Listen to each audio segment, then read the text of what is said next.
খুলনার কপিলমুনি বাজারে উচ্ছেদের আগে সড়ক সরলীকরণের নকশা পরিবর্তনের দাবি জানিয়েছে এলাকাবাসী।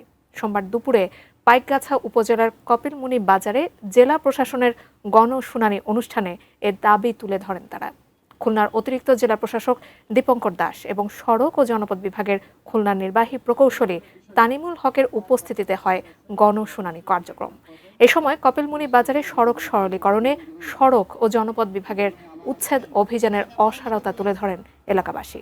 তাদের অভিযোগ, প্রভাবশালী একটি ব্যবসা প্রতিষ্ঠানের মালিকের ভবন বাঁচাতে ভুল নকশায় উচ্ছেদ অভিযান চালানো হয়েছে।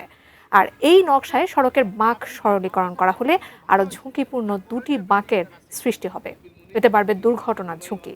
অবিলম্বে নকশা পরিবর্তন করে সড়ক সোজা করার দাবি জানান সাধারণ মানুষ।